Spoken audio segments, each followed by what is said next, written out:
This is the Crowdcrux Crowdfunding Podcast with Sal Briggman, where we cover everything you need to know to launch a successful crowdfunding campaign. We speak with proven entrepreneurs who've raised money from the crowd and want to teach you how to do the same. Stay tuned because we're about to reveal how to launch your dream project with your host, Sal Briggman. Before we get started with this podcast episode, I want to take a second to introduce you to my friends at Fulfillrite. If you need help shipping out your Kickstarter or Indiegogo perks or rewards, Fulfillrite is the absolute best company for you. I've been working with them for a while and I can vouch for their services. They make it dead simple and take all of the headache out of shipping out all of those boxes, all of those orders to your backers and your customers. If you want to check them out, go to fulfillrite.com at fulfillrite.com. What up, crowdfunders? Salvador Briggman here. Welcome back to the Crowdfunding Demystified podcast. Thank you so much for joining me today. Man, I've had a wild and crazy life recently. So for those of you who don't know, in the last few weeks, I actually went back to El Salvador. And I'm adopted from El Salvador. I was adopted at the age of 1. Grew up in Massachusetts. I went to school in Washington, D.C. Went to New York pretty shortly after there. And I've been in New York for like 5 years. So I've always been surrounded by American culture. And, I was raised by 2 white parents. I've always been a little bit, though, interested about the actual culture where I grew up. It wasn't, though, until recently where I actually made the commitment like, okay, I'm going to go back to El Salvador and I'm going to try to find my biological family. I'm going to try and find my biological mother and see what happens. So I've told a few of you about this process and you were very supportive of me. Thank you so much for that. But basically, when I was in the preparation stages, I had a little bit of data, had some phone numbers, had some addresses, but none of that stuff was working out. Keep in mind, this is like 25 years old, this information. None of the telephone numbers were working. I really didn't have anything in the way of data or material that I could work with to try and find her, but I did have one thing. And that one thing was a photo that they had taken of me as an infant child being held by her in front of this house, and her just kind of smiling a little bit at me. So I had an idea of what she looked like. And I had this photo which I could show to other people. So me being a marketer, I'm like, how could I get the word out here? I decided to go to the small town where she was born or where she's from, or hopefully at the time where she also lived, and just pass out this photo to everyone that I saw. And just try and get as many contacts as possible, try and broadcast this photo everywhere. And that was my plan going in. So I documented this entire experience on YouTube. The video has over 1,000 views, tons of comments, tons of people chiming in, sharing their thoughts. And actually, after watching this video, I've had people cry. I've had people send me emails and messages being like, Sal, your video made me cry. I got the feels. It's crazy. Wow. Yeah. So it was an incredible experience that I detailed on YouTube. I sent that video out to my email list. If you're on that, you got that. But basically what ended up happening was I was able to get some information to find someone who knows her, or knows someone who knew her. And after like a myriad of trying different things, I was finally able to figure out where she lived. So I ended up going to her house. I got to meet her, my biological birth mother. I found out that I have a brother and 2 sisters. Apparently my entire life, I didn't know this, but my brother had been searching for me, been trying to get data on me, trying to find me on Facebook, these different things. So his entire life, he's been searching for me. He's also older than me. And I got to, meet my biological father. So it was a very cathartic experience, crazy intense emotions, and everyone who listened to the story or watched it has just said that it just puts a smile on their face knowing that in that way a family was reunited. So I want to just, I don't share too much personal information on this podcast, honestly, but I want to share that because I think that putting good vibes into the world, and also it's the subject of family, at the end of the day, that is all that matters. Like, you can have a great business, you can raise a bunch of money on Kickstarter, but at the end of the day, your good emotions, your happiness come from your family and your friends. And I'm sure that you might also resonate with that. So let's segue a little bit here into what I want to talk about on today's podcast. Today's podcast is really going to be geared towards a stage of a company's life that not many of us think about, and that's the actual order, fulfillment, and shipping out of products to your customers. So this is like not a very sexy episode subject, but sort of tried and true to my tradition, I want to bring more passion and more aliveness to this actual subject because it's a really important thing. Like, yeah, sales, traffic, marketing, that's what I love. That's what I'm good at. That's what I like to do. But at the same time, if you don't have a systematic fulfillment process, a way to ship out your orders and do it in such a way that it's affordable, it's going to break down. The system will break down. You'll have angry customers, you'll have angry backers, and it just won't be a great experience for everyone. So today, since I'm not as much of an expert when it comes to fulfillment, I brought on an expert from a representative of Fulfillrite. And Fulfillrite, if you've listened to the show before, they're one of the sponsors of this podcast. I've been working with them for the last 5 years. They got started with me really, really early in my career. I think it was actually like shortly after I launched my blog, so maybe like 5 years ago. But basically, they reached out to me and their message has been pretty much the same over the last 5 years. They've wanted to provide more education and information and helpful advice and tips for the crowdfunding community and for entrepreneurs. And that's obviously why I've been working with them for so long, because they initially started to sponsor my blogs. Now they do the podcast, my online forum, which has over 8,000 members now. They've really been at the heart of not only growing my community, but also the crowdfunding community as a whole. And they have a commitment to sharing good advice, good tips and education that you can use to make smart decisions with your small business. So today is the perfect episode to listen to if you want to do things like, gain better shipping rates. You want to learn about the different tools that are out there. You want to save money in the fulfillment process. And finally, you want to discover whether or not fulfillment is something that you should do in-house and yourself, or you should use one of these other companies to make the process so much easier. They're really honest on that point. So I hope you enjoyed today's episode. If you haven't yet, take a second to rate this podcast in iTunes. That way I know how I'm doing. Also, other people that come to the show, they use that to decide whether or not to listen to the podcast. So it's also helpful in that way. And finally, it's great feedback for me because I can get better going forward. Without further ado, let's get into today's podcast episode. Michael, welcome to the podcast. Looking forward to talking with you about fulfillment, all the information and tips you have for the audience. I've also been working with Fulfillrite, your company, for I think actually since I started the podcast. You guys have been an amazing sponsor. You sponsored some of my other work related to my blogs and my forums, and you've really grown up with me and my community and also the crowdfunding community. So thank you so much for that, and welcome to the show. Yes, thanks so much, Sal. It's great to be here. Great to be talking to you. We started pretty early, and I think it was an awesome partnership. You guys do a tremendous amount for the crowdfunding community, and that's primarily the customer base and the audience that we're looking to grow with. So we really appreciate it all. Well, honestly, one of the things that I love so much about your company is that you guys are very dedicated to customer service. You have really good values at the front. I've talked with the founders of the company multiple times. And aside from like all the other sort of cookie cutter companies in the industry, I just really connect with the values that you guys have. So that's one of the reasons why I want to work with you. And one of the reasons why I think we've been working for just so long together. But with this interview, kind of what I want to do is I've had so many questions on the fulfillment stage of a company, the fulfillment stage of shipping out perks and rewards, getting good shipping rates, all this kind of stuff. So what I want to do with today's conversation is sort of boil this all down into simple, actionable tips for creators out there in the audience. Does that sound good to you?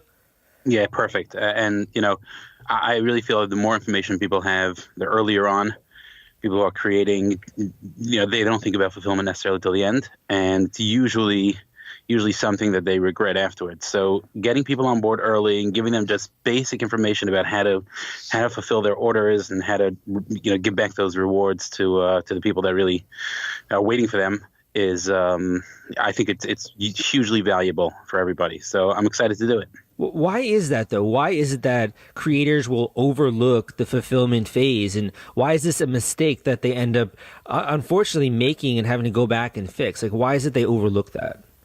Okay, great question. First of all, I think it is a basic lack of knowledge. People don't realize how much fulfillment plays a role in the business side of things, in the cost side of things, and even in building the product and packaging. So they don't think about that. We also have to realize that I think a lot of creators. You work with creators all the time. And we love doing that as well, and they don't always see themselves in that stage of their product development as business people. They see themselves as innovators and mad scientists and people with great ideas and things like that. And the concept of fulfillment is something that they feel like it's not even in their ballpark. Like, okay, we'll get to that when we'll talk about shipping. I'm not a shipping guy. I'm building this this awesome product that all the backers are going to love. So when we get a bunch of sales, then we'll deal with that problem. Yeah. Yeah. Let's first get this built. And a lot of these people they're really working hard at trying. They don't even know if it's going to ever come to light. They're in sort of the development stage, and they don't know if it'll ever see the light of day. Mm-hmm. So to think about how they're going to ship this product that doesn't even exist yet is sometimes just they feel overwhelmed, and it's sort of way above their head.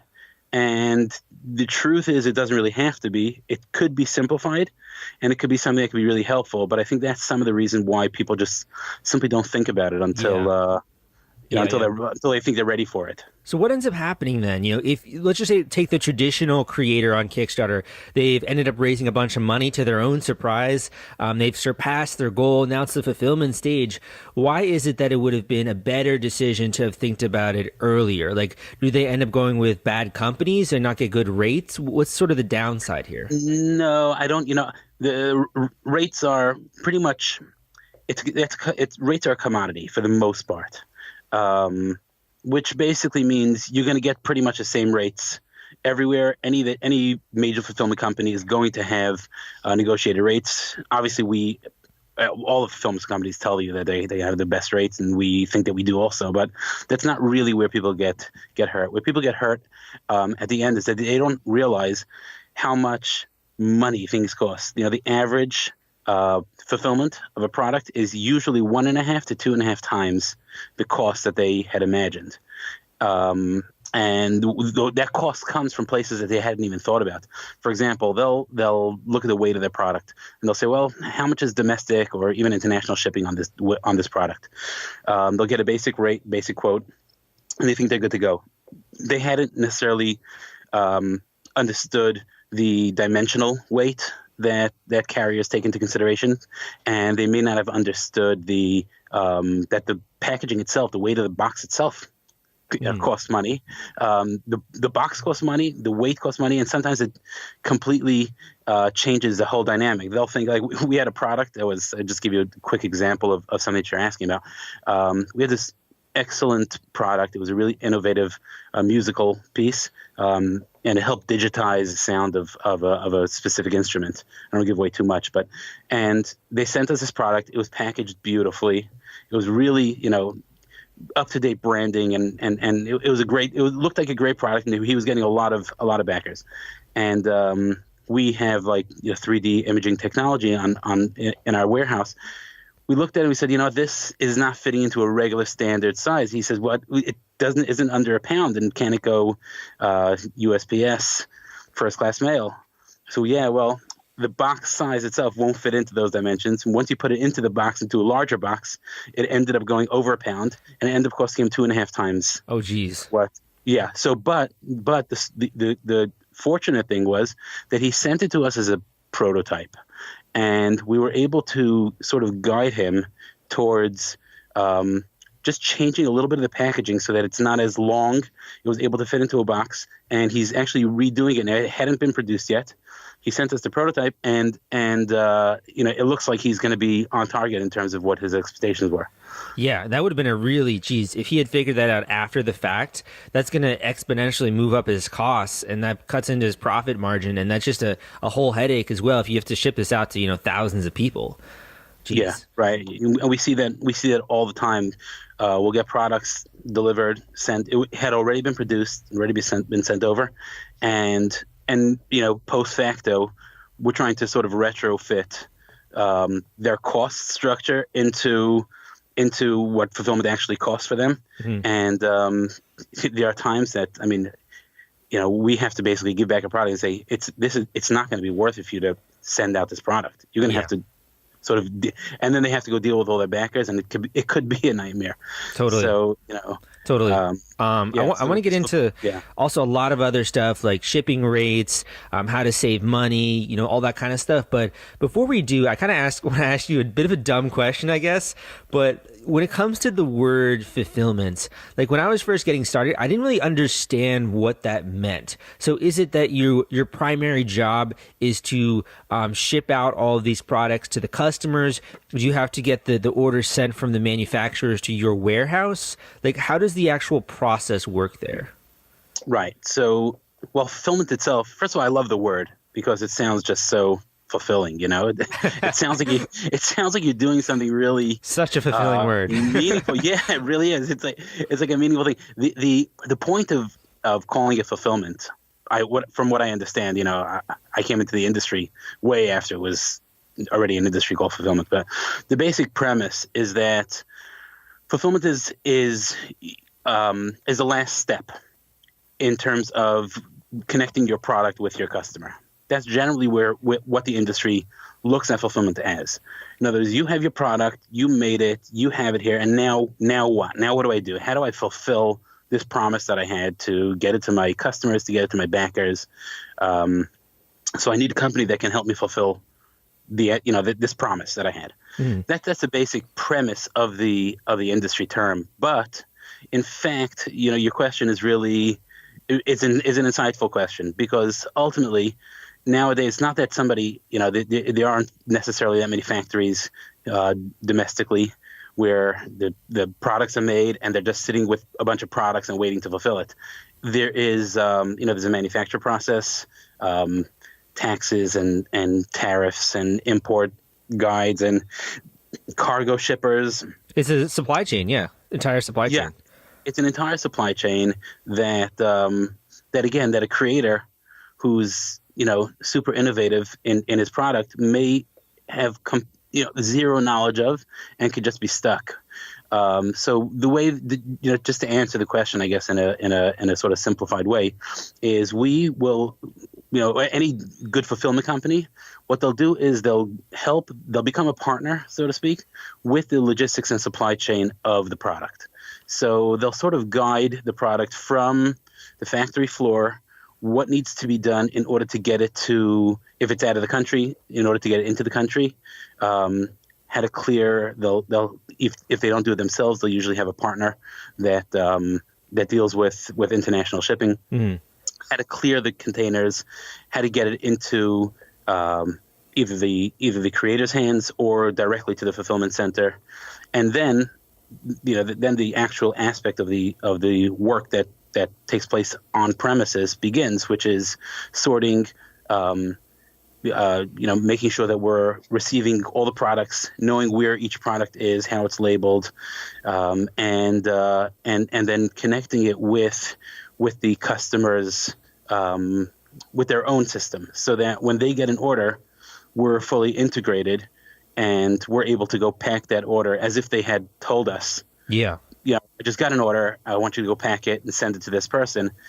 That happens automatically. So that's the essence of fulfillment. The essence of fulfillment is that we're getting the products here, shipped, stored, so that it could be picked, packed, and completely integrated with your own business, mm-hmm. so that you're not worried about it, but you have full control and knowledge over those products from the factory floor to the time they're in the hands of the customer. Yeah, and it sounds like a lot is happening behind the scenes, in that when an order comes in from their Shopify store or their e-commerce store, basically goes to you, and then you fulfill that and ship that out to them. And also the stuff happening behind the scenes with the whole supply chain, which is just a whole other thing that we don't have to get into, but a lot of different components there, and you sort of helping them get the product actually into the United States. So there's a lot that goes in the way behind the scenes to get a product actually into the hands of a customer. Right. And ultimately, the aspect of getting the product into the hands of the customer is, in a sense, you really need a good partner, and you need to understand that process, because the customer sees you as through the product. And as when they get their product in their hand, that's when they're interfacing with you in a very personal way, almost for the first time. Yeah. And if you don't have a partner that's really working together with you, shares the same values and ethics, cares about your company and your customers and your products the way that you do, it's going to show. And your customers are going to feel it. They're going to know it. When you open up that box, and that box comes to your house, and you open it up the first time, you're engaging with the creator of the product. And it's your marketing. Yeah, it's marketing, definitely. Yeah. I had to interrupt this podcast episode because I want to introduce you to my friends at The Gadget Flow. Their product discovery platform reaches 22 million people per month. They've helped more than 5,000 crowdfunding campaigns thus far, and they have a social media following of more than 700,000 followers. If you want to gain access to their marketplace and list your own product, you can go to thegadgetflow.com/submit and list your project today. So your fulfillment company needs to be completely on board with all that. Yeah, definitely, totally. I think it just goes to say any system in your business has to be aligned with the customer. And if you're working with some large company that you're just another faceless entity, another business owner, you don't get that tailored sort of customer service and people that are working with you in that way. But let's sort of talk here. So there are going to be some companies that are interested in doing fulfillment themselves. They're maybe running a small project, or they think they can handle it themselves. You just say like this listener maybe in the audience named Brian, and Brian's like, well, that's great, Michael, but what if I want to do this myself? Like, I want to ship this out. I want to fulfill these orders. Do you have any advice for those creators when they're trying to do that? And typically, any advice on saving money while doing that process? Yeah. So fulfillment companies, like anything else, is not for everybody. It has to fit in with your business model. I was speaking with a company just yesterday, actually. Somebody reached out to me, and they make sort of custom embroidered apparel products, and they were thinking about fulfillment, and they really didn't have fulfillment down pat. It turned out it wasn't a good fit for us. It was something they really had to do themselves because it was custom products, so they couldn't take the products and take at least a critical mass and send it to a company. They had to do it. They had to sort of be on top of it. Yeah. So then the question becomes, okay, so how do I mainstream and save money if I'm doing it myself? So, in that situation, the first thing to do is really is to look at your packaging. People love to brand things, and branding and aesthetics is part of the integrity of the product, obviously. And I would never say to compromise that. But at the same time, you have to really be on top of looking at what type of packaging you're using for your product. So this place, for example, they had caps. They were packaging them in boxes so that they came really nice. But was there another way to package it in a softer product, in a softer packaging that can go into sort of an envelope or a poly bag that would save tremendously on their, not only their supply costs, but on the methods of shipment? Relooking at those things, thinking about that from the perspective of shipping when you're doing it yourself is really important. And I think that's not necessarily like a super sexy topic, like talking about the packaging of a product. But at the same time, I think a lot of people will just go out there and they'll be like, okay, let's get a box for the product, or let's just do it this way, because I guess that's how you're supposed to ship out products. But at least maybe by brainstorming, taking 30 minutes or taking even 15 minutes to write down a few other options for your packaging, it sounds like that can really help out, because you can maybe then think of a way to package the product that's not going to weigh as much, or maybe another way that's going to be more form-fitting to it. It's going to cut down on the size. That seems to be what you're saying. Yeah, and you know what? It's not that sexy, but when you get into it, like anything else, necessity is the mother of invention, and you'll start seeing that there are options that you hadn't thought of that can actually be great selling pieces, and you can start packaging things in an innovative way that nobody else is doing, and that can set you apart and actually help you brand yourself in a way. You thought, oh, getting a great box is great branding. Well, when you have to, I hate to say puns, but when you have to think outside of the box, sue me, okay, but it really works in this case. But when you do have to think outside of that box, you can start getting innovative. We had a company we were working with that sold nutraceuticals, sort of vitamins and things like that. And the way that it was packaged and the amount of vitamins in each jar, it ended up being heavy. And then we started talking to them and said, well, does it really make sense to send that amount? How are people ordering? Well, they're ordering it monthly. Well, maybe send it in a flat pack, like a bubble pack with 30 vitamins in each one. And they're like, oh, we never thought of that. Mm-hmm. That goes into a flat envelope. And all of a sudden the customers are getting this whole new, nobody gets vitamins in a flat pack. And all of a sudden they're getting something that's branded differently, that has, it has usability in a different kind of way. They're not getting more than they need. It's not sitting on their shelf. And all of a sudden, so yeah, it's not sexy to think about it. But once you start, we're generally dealing with innovative, creative types who are working on these things. Just apply that same creativity to thinking outside of the box when it comes to shipping, packaging, and your fulfillment needs. And you'll start seeing that you can be opening up something completely new. Yeah, that's an entirely different mindset. I think you've sort of hit the nail on the head there, that these people are incredibly creative and just so innovative, and they put that to the test when it comes to the packaging. It's going to help out a lot. It's going to help out their bottom line, and then they can invest in other stuff, invest in more marketing, invest in more customer development. So it really makes a lot of sense in the long run to me. When it actually comes though to, I would just jump in and say one other aspect in terms of saving money and resources. There, when you're dealing with sending things out yourself, you have some sort of a warehousing, whether it's in your living room or your garage or you're renting some space from somebody. You're going to have those costs, and you may have costs for employees that need to be packaging and things like that. Think about it from a technological aspect earlier on. There are easy and cheap ways of barcoding nowadays. You can get scanners and software that's off the shelf. They can go straight on into your computer, and when you get those products and you're able to inventory them properly, what you have and where you have it. It's not as hard as it may seem when you're doing it yourself. When you only have just a couple of SKUs. It can save you tremendously on employee costs, on storage costs. You can know where your things are and take them out when you need them, instead of having them all over the place and then, throwing up your hands at one point and saying, okay, let's start all over again. Mm-hmm. So, that's another place to think about cost saving, is really just being super organized about it.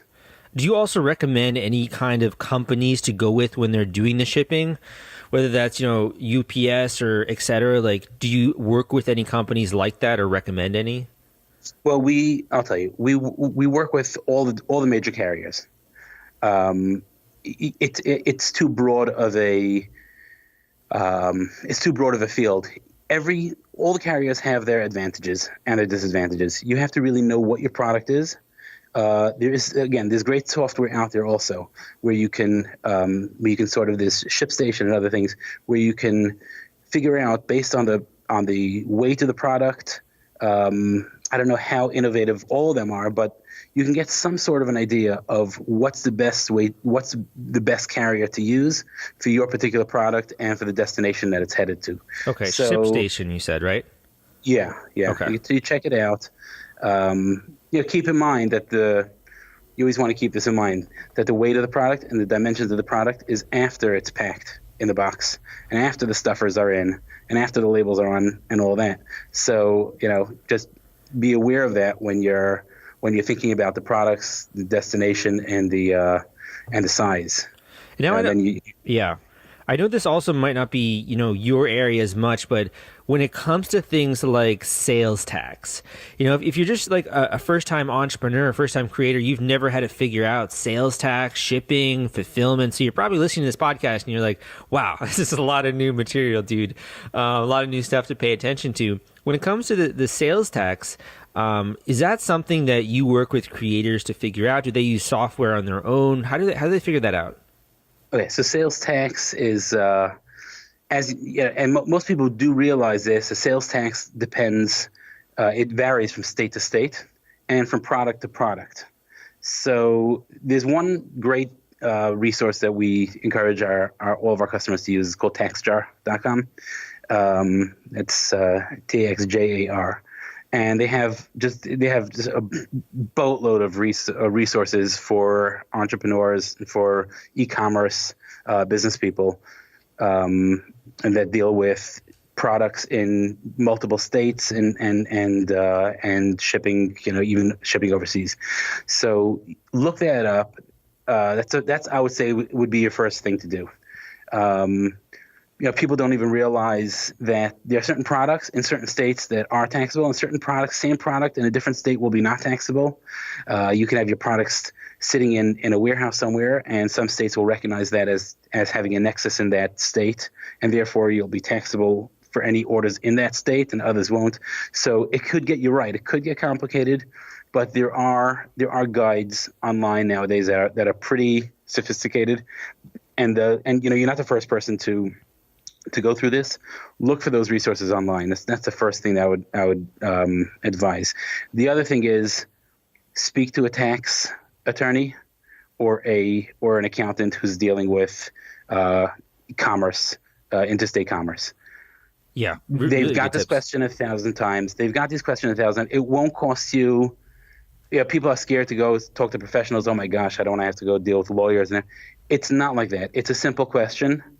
Get your ducks in a row, know what you want to ask, know where your customers are based, where are your backers, where are those rewards going, and where you think you may be storing your product. Deal with that.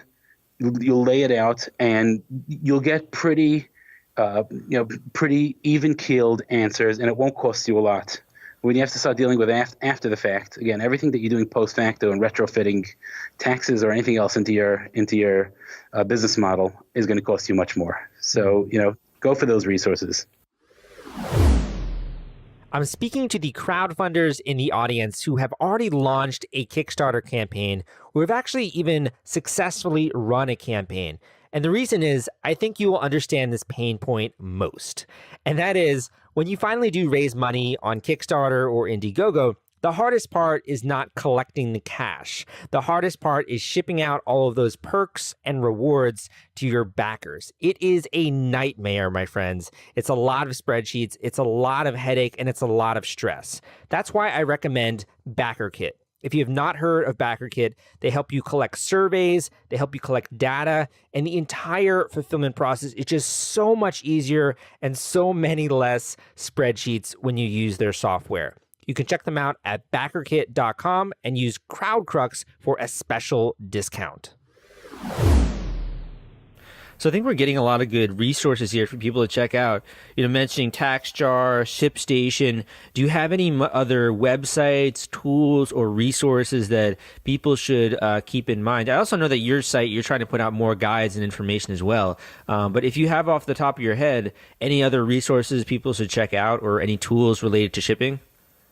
Thanks for the plug for our site. You can go to our site. We do have some great resources there. There are other sites out there, competitor sites. Some of them have great resources. I don't have to mention them on this podcast, do I? No, you don't. But the resources are out there. Shopify has great forums.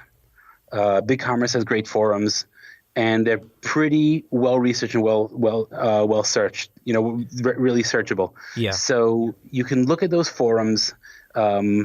And you could pretty much put in pretty detailed search terms for what you're looking for. Very cool. I I would say we have a section on kickstarterforum.org that is just dedicated to shipping and e-commerce. So if you are interested, you can go on the forum, you can ask questions, and Fulfillrite will get back to you. I try to do a good job of, at least keeping them up to date at some points when new questions are coming, but you can also reach out to them directly. But if you do have questions, you can also go on the forum there. We've had lots of other entrepreneurs and creators have questions like this, so that's another good resource. But really just being, I think, willing to go out there and learn a little bit and type some things into Google, see what kind of feedback you're getting, what kind of resources. That's a really good place to go. So for those individuals, those entrepreneurs that are looking to do their own fulfillment, I think those were a lot of good tips. Now, when it comes to a company that's thinking of possibly doing their fulfillment with a company like yours, can you tell us a little bit about the types of products that you work with or the types of companies that you usually work with? Sure. So when you're dealing with a fulfillment company, you're looking for a fulfillment company. It's a common question that we get, and it's a common question that you'll see in forums all over the web. How do I find the right fulfillment company? So the right fulfillment company is a fulfillment company that works best with your product. Understand your product. Understand your customer base. That's the first thing.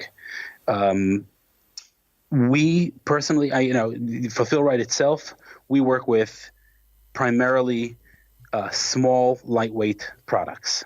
We love working with one-off projects, Kickstarter projects, crowdfunded, e-commerce, entrepreneurs, innovators, makers, people who come up with new ideas and great new products. That's our bread and butter.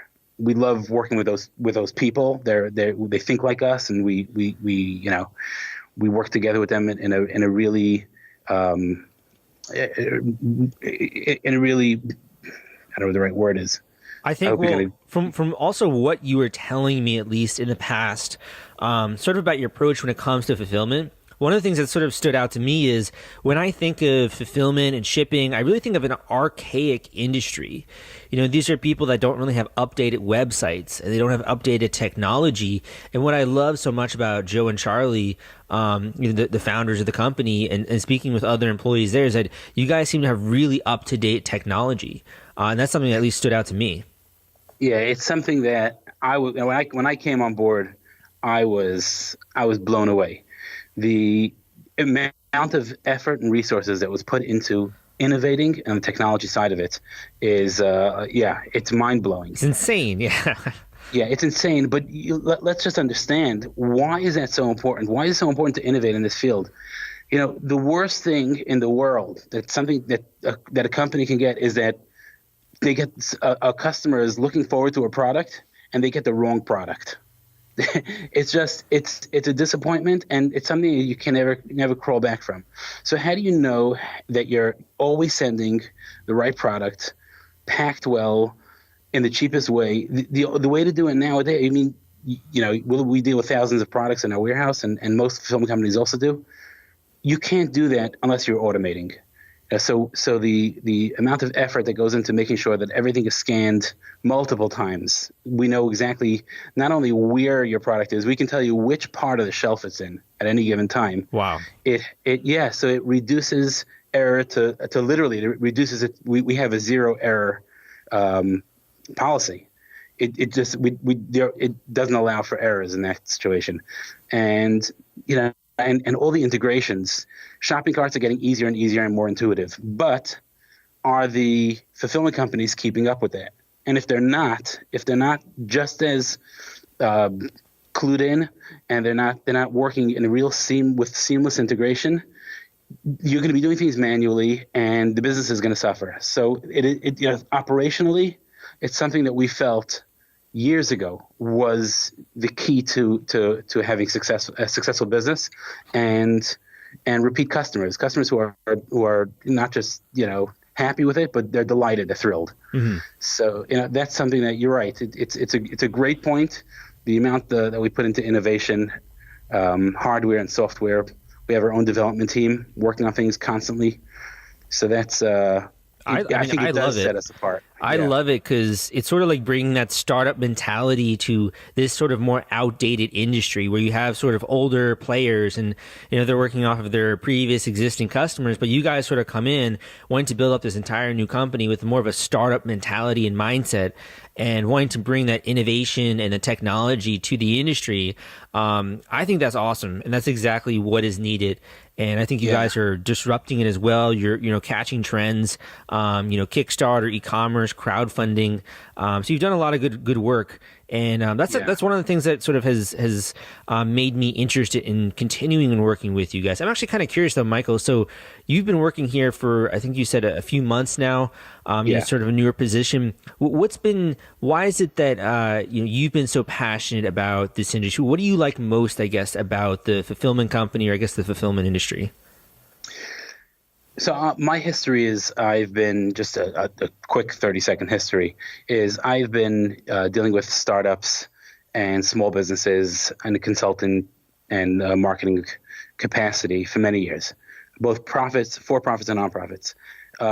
When I researched this company, I saw exactly what you mentioned before, that the functionality was so high. The operations were run with such clarity, ethically, transparently, and that itself was so. It literally, it attracted me to this company. It made me feel like, wow, there are companies out there that are actually, they're not just looking to make money. The way that they think they're going to make money is by doing things right, and it's not just doing well; it's doing good. The goal is to really help people. I remember when I came for the first time. And Joe was on the phone with a customer, and he was basically telling this customer, "No, we're not the right fit for you." And I'm coming from the marketing perspective, and I'm saying, "Hey, why aren't you trying to convince him to? What do you mean you're not the right fit? I don't want to work you." And it became really clear, really fast. We are looking to work with companies that we're going to really, really help. And if there's any aspect of what we do that doesn't fit right, we're not going to try to cram a square peg into a round hole. We really want to make it work. And that to me was very exciting, to be able to work with a company like that. And in general, in the fulfillment industry itself, it's exciting to work with all kinds of different products. Really, it's exciting. There are so many different innovative products and people behind those products that we're working with on a daily basis. It's constantly changing, and there's this creative atmosphere. The customers, when they get it, it's not just like when you go to a brick and mortar store, you see a product, like, okay, I'll buy it and take it home. There's like sometimes a 30-day or a 60-day or maybe even 6 or 12 months where the customers are waiting for this product. They've invested in it long ago, and they're waiting for it. And the excitement when we are able to pack that product, get it out to them, we know that they're getting what they wanted, what they were looking forward to for a year, something they were really excited about. There's no greater feeling. You're constantly working and delighting people. So it's, like you said, it doesn't sound like a sexy business. It is. You're constantly dealing with people who are excited, who are innovative, who are passionate, and no day looks like the day before. The products are completely different. That just makes me smile to hear that. I think we should title this interview like "Sexy Fulfillment Tips" or something like that. Get people's attention. Michael, man, this has been an awesome podcast. A lot of good tips for those listening. If you want to learn more about this fulfillment company, you want to learn more about Michael, what the company does, you can go to fulfillrite.com. That's FULFILLRITE.com. My final question for you here is, if you can speak directly to a member of the audience, they're just getting started now. They're a new business owner, a small business owner. They're doing their Kickstarter. They're preparing for it. Can you share with them either a word of encouragement, a final tip, or something just to sort of close it out here for those that are just getting started with these new projects? Sure. I'll say sort of what the theme of a lot of this podcast has been, which is start early and connect with people who have knowledge.